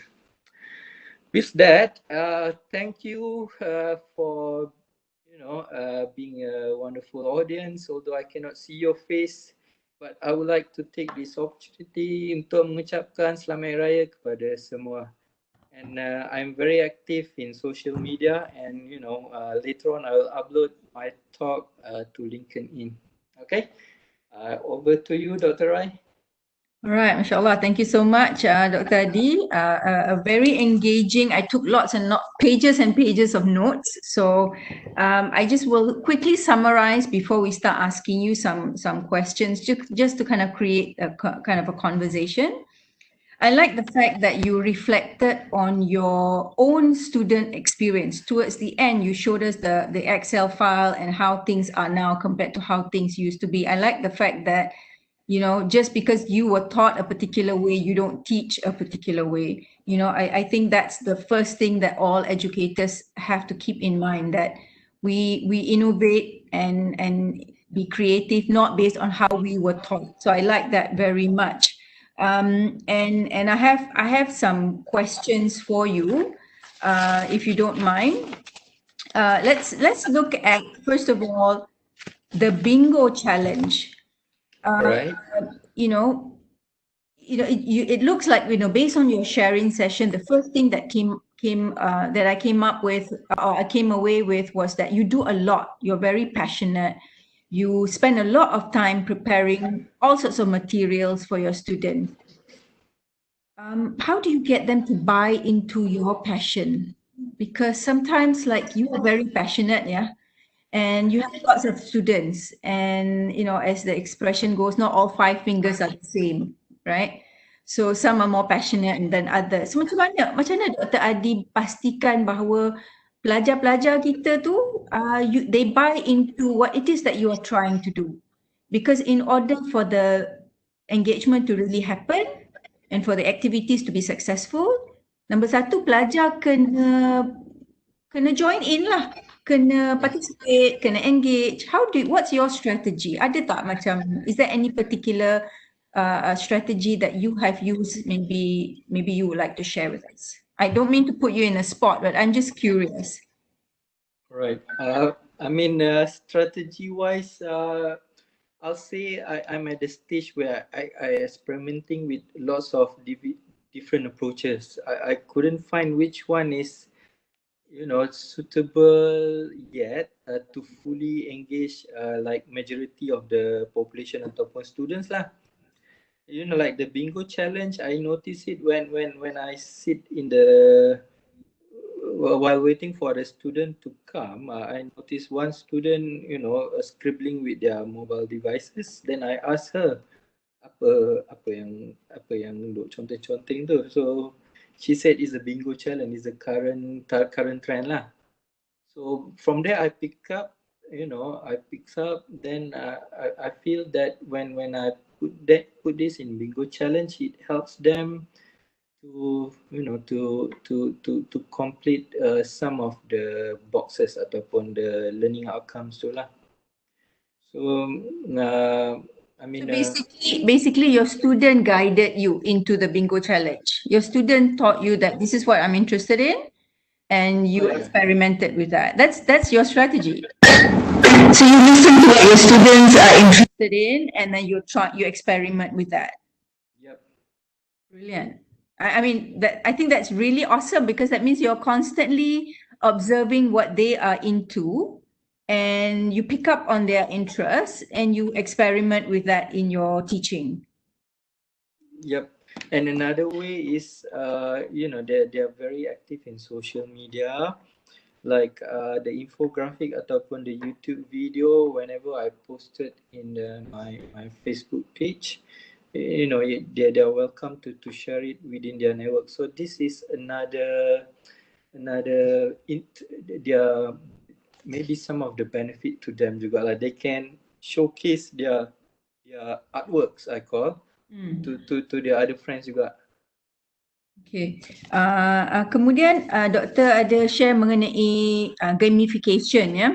You encourage competition, you want to boost self-confidence, you increase knowledge. I like the fact that it's not just about the learning outcome. Like I have an activity, it's not just to fulfill this hasil pembelajaran khusus, but you've got a more comprehensive understanding of the kind of skills and competencies you want your student to take away from your course. So I like that very much. So yang quizzes tu, segerak ke tak segerak? Do they have to be there at the same time? Because dalam keadaan sekarang ni, pelajar mungkin tak dapat go online pada masa yang sama, atau doktor pastikan they are online at the same time. Macam mana? What's your strategy? Quizzes saya dah mulakan sebelum kita move into online learning. At that time, second week of the lecture, I mean they have to be inside the lecture room lah. Right. So basically a short answer, quizzes ni kita boleh buat segerak dan tak segerak. Quizzes, the educator punya dashboard, it allows you to specify the duration and the time that the student need to complete the online quiz lah. So when we move into online learning, what I did, I give them extra tolerance, not hours but days lah, so that they can complete the activities. Except that gamification ni to me I think is suitable for self-assessment atau simple quiz lah. If you do like test ataupun assignment is not really suitable. This is just to them to do their self-check on some of the important elements in the topic. Right. Another strategy of yours that I really, really like is that you combine lower order skills of understanding, fundamental aspects of your topic with higher order content creation. I like how you combine the two. Maksudnya bukan knowledge tu mungkin lower order, mungkin kena memorize, kena understand, tapi cara kita persembahkan tu lebih kepada content creation. So higher order lah, you have to be creative, innovative. So you use Flipgrid, you use mind map, and your objective is to visualize deeper comprehension. I like that very much. Is that a conscious strategy, or you kind of just fell into that? Sebab selalunya orang check lower order skills ni dengan benda-benda biasa je lah, quiz ke apa-apa ke kan. Tapi macam you make your students create content. You make them review the article and publish it on Flipgrid. Then you make them read the concepts and the theories and visualize it using mind map. So kenapa? What's the reason behind that? Okay, I mean the reason behind that, I in the first few weeks of the lecture too, I want to understand their level of understanding. So which one that require critical attention, that's the one that I focus most. So that motivate me to develop that, you know, from a simple yes or no question until to creating a video. Right. So, you know, it's about focusing on their specific learning needs. So I like that very much. And then you said something about inquiry-based learning.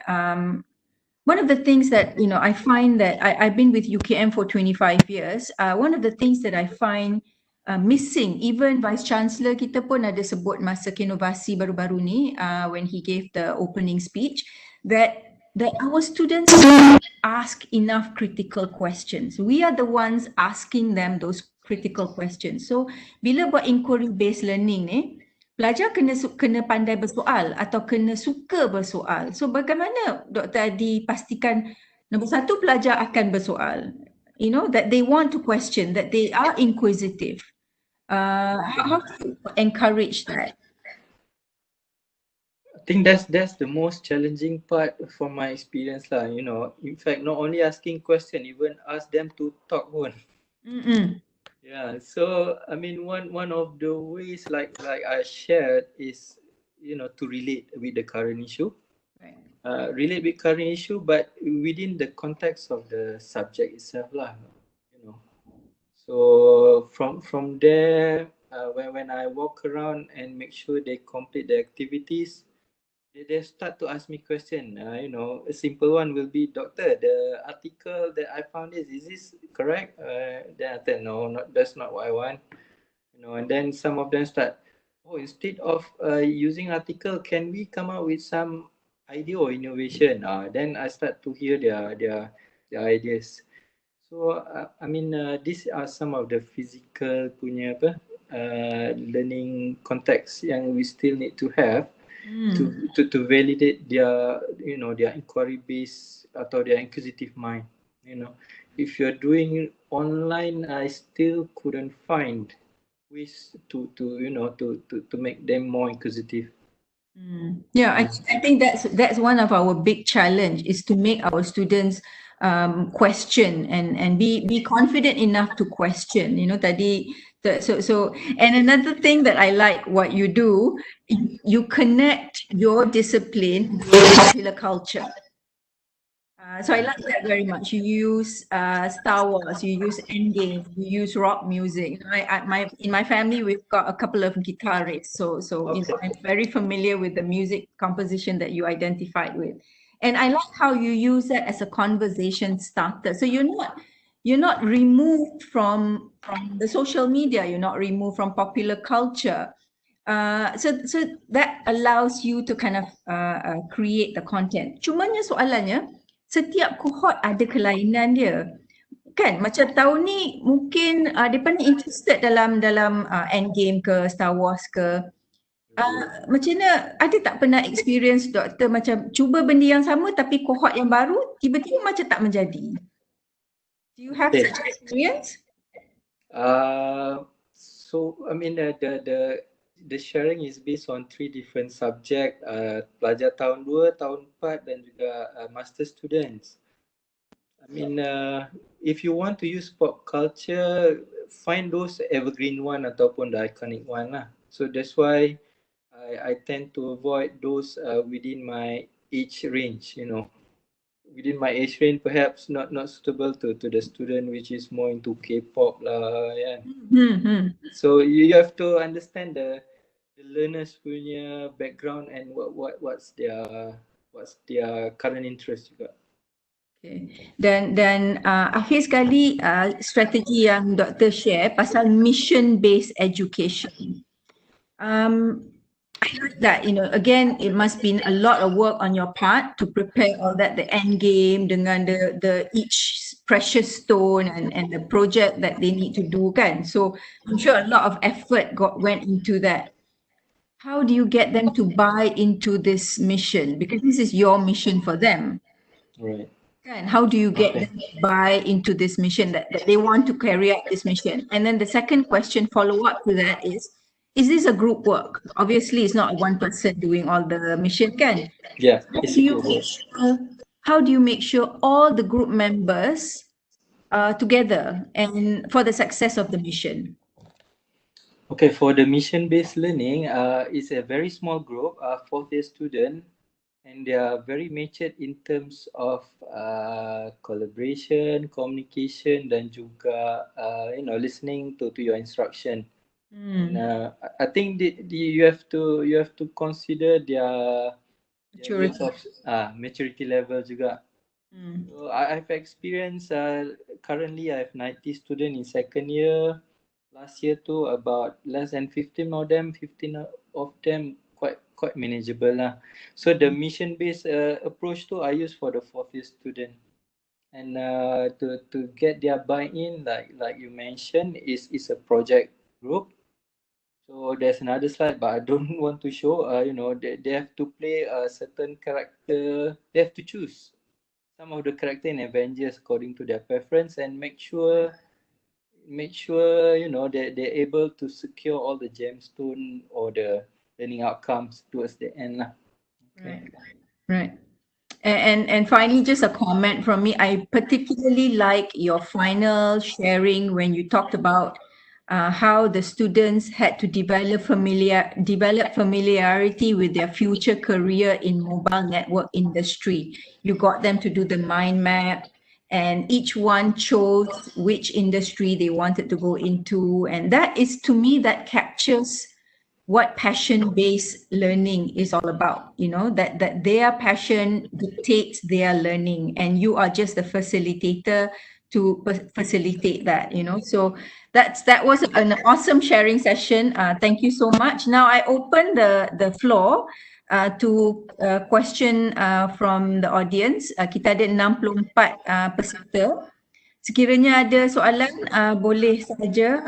Hashim boleh unmute them for a while. Ada soalan ke dari siapa-siapa? This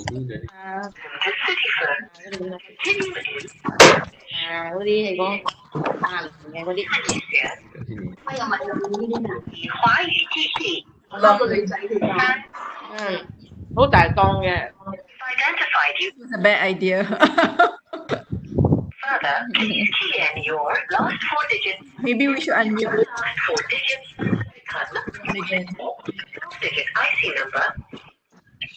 Ada transmission radio pula.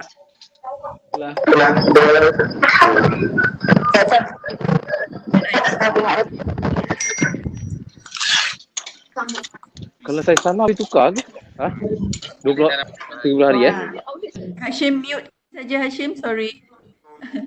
Okay. Oh, orang lain boleh. Baik.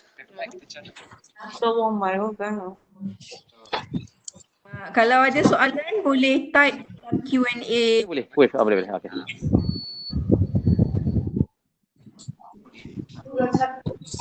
Hashim boleh mute saja, Hashim, everyone.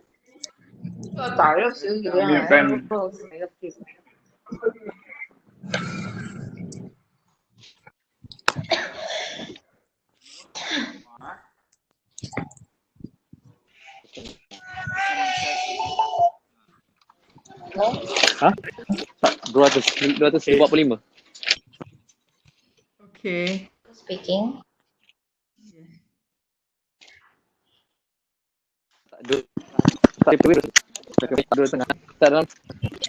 soalan ke daripada peserta? So, Madam Sarah, the reason I'm Dr. Faizal. about the donation that you've been making towards our charity previously for the kidney patient. So, I would like to say a sincere thank you. Dr. Faizal Mohammed. Okey, Doktor, saya ambil. Dipersilakan Dr. Faizal. Dr. Faizal ke siapa? Ya, saya. Betul, Dr. Faizal. Please, the floor is yours. Can you hear me? Yes, you're very loud here. Thank you, Dr. Rayana. And I would like to ask Dr. Adi just one question. before that, I should congratulate Dr. Adila for his passion for bringing in, because I think for a very technical subjects like that, you really need something that is really engaging and passion as well to deliver the content to the student. Right. I'm very excited to look at the way that Dr. Adi portrayed the Bloom's digital taxonomy, because for me as a scientist, it's quite new to this, and then we are very much engaged to the previous Bloom's taxonomy. So that's the comment part lah. Now I'll go to the question. Yeah.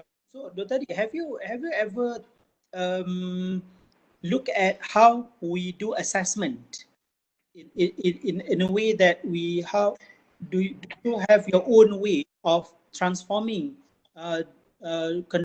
exams, mid-semester exam and things like that, and to make it less conventional? So do you have any idea towards that? Because nowadays we all change into penilaian keterusan, right? So that is why I think that there should be a way that we can change the exams into something that is maybe in a different way, but still within the context of university's assessment scheme. So this is my question. Thank you, Dr. Rai. Thank you very much, Dr. Faizal. Dr. Adi, silakan. Okay, the unconventional atau the something different that we can do.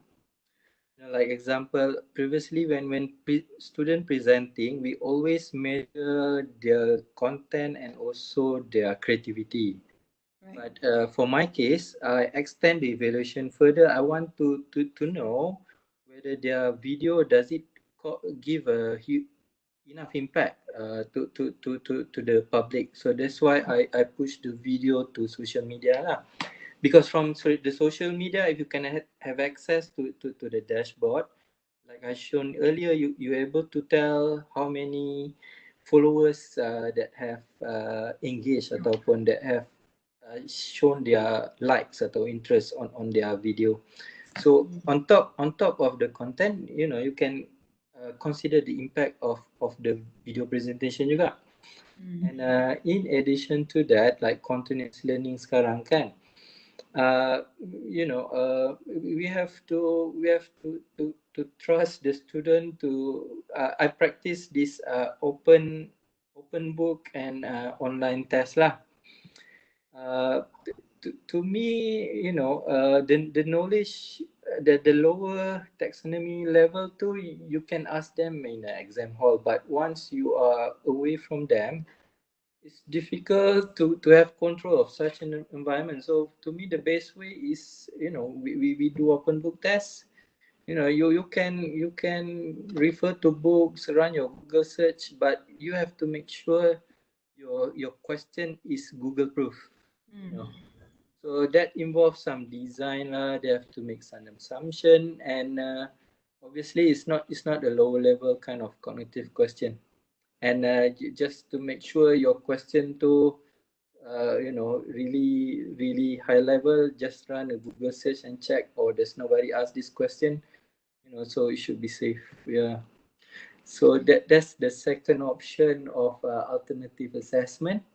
But what's funny to me, sometimes when I do this active learning activity to the student, they always come up with a question tau, Doktor, activity ni kita ada markah tak? So to me it's quite a surprise. The reason for the activity on my side is to make sure their learning outcomes to tercapai. But to them, whenever I do some active learning, they're worried, how many marks should I get from this activity?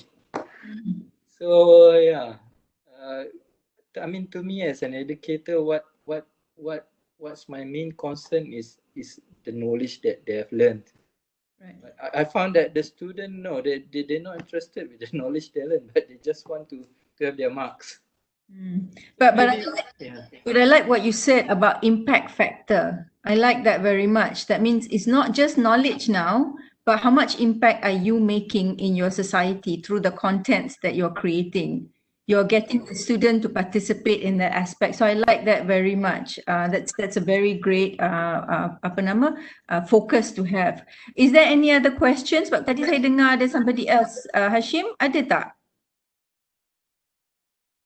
Soalan dekat chat ada, Dr. Rai. Ada ya? Saya tak nampak. For some reason I can't see. Nak saya baca ke? Boleh kan? Boleh Hashim bantu saya. Okey, daripada Dr. Jean In Wong, I have a question on the choice of teaching method. Online teaching methods that you are used are highly engaging, high immediacy, but also require high bandwidth. How do you facilitate learning of students with limited internet connectivity? Very good question. Especially in the current situation, yeah. All right. So this is where you have to ask the students.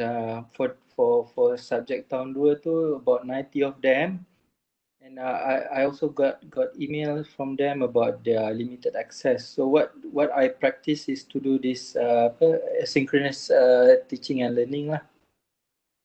So when necessary, then I do macam Datuk Riza buat a very short video to explain to them this is the concept. If you're not sure, refer to this textbook. And I also add several links and also some materials in the UCAM folio.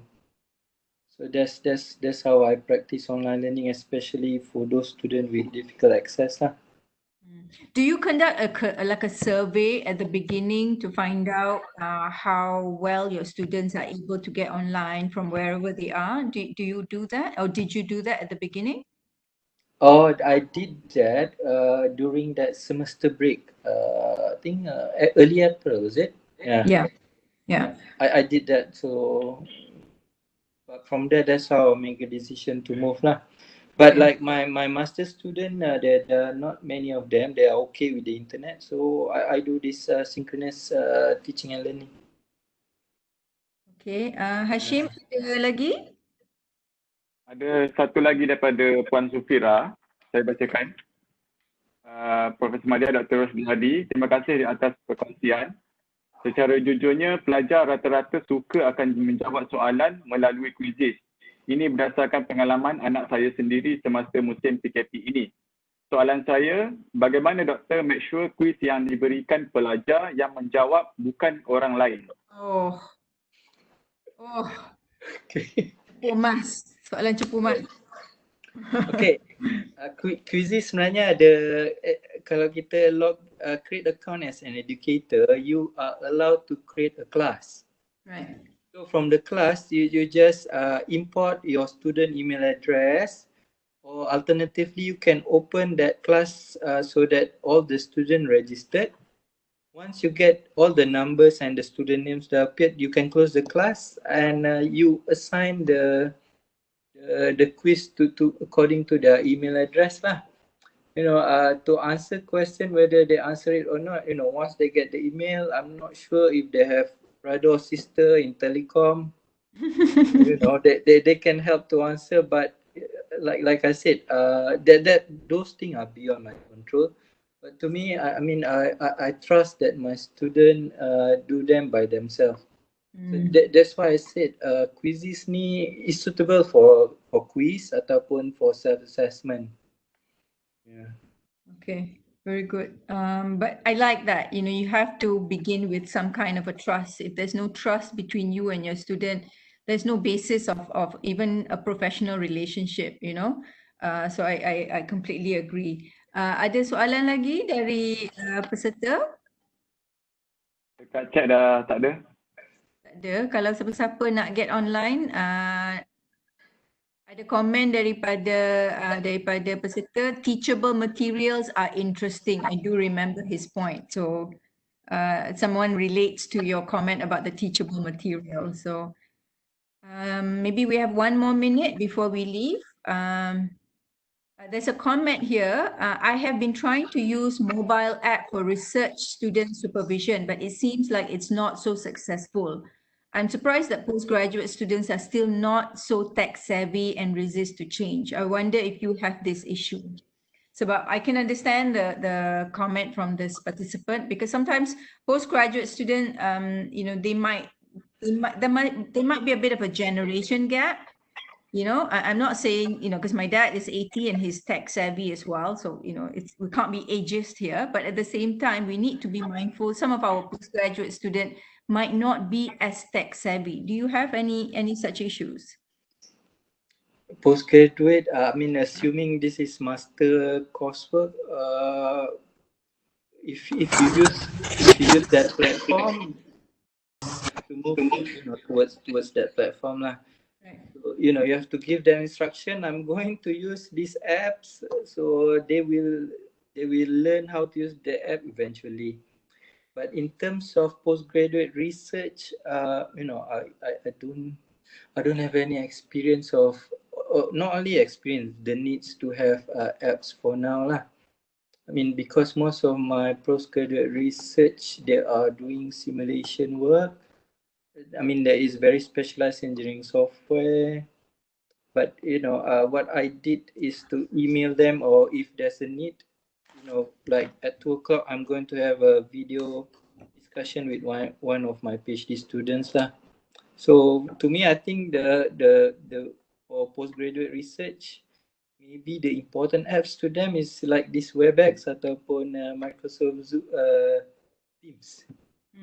For synchronous engagement. Yeah. Right. Okay, I think we've covered the grounds.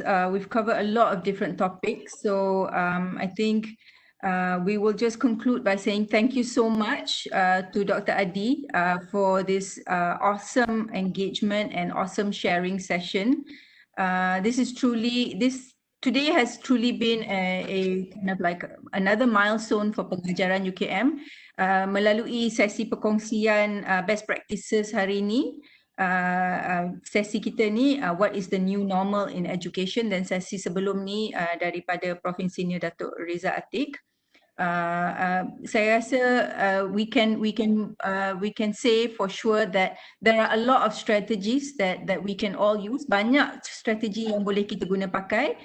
So tiada lagi isu dari segi tak tahu nak buat macam mana, bagaimana nak contact pelajar, bagaimana nak engage pelajar, bagaimana nak membantu pelajar create content. There are lots of strategies. So we hope you are able to benefit from this sharing session. But I would like to call upon saya mohon Prof Ahmad Kamal untuk say a few words dan end the session. Prof? Ya. Okay, terima kasih Prof. Sekali lagi kepada yang kedua, Dr. Adi, beliau juga seperti masa saya panggil untuk jemputan webinar ini, soalan itu tidak ada lagging. Bila saya offer saja, terus terima. Dr. Adi, saya tak tahu sebelum ini Dr. Adi ada guna iPad. Baru saya tahu hari ini sebab pun jiran saya juga. Adopt Frisco Spark tu sebenarnya percuma saja kepada warga UKM tanpa ada bayaran semua. Jadi gunakanlah sepenuhnya bagi kita sebagai warga.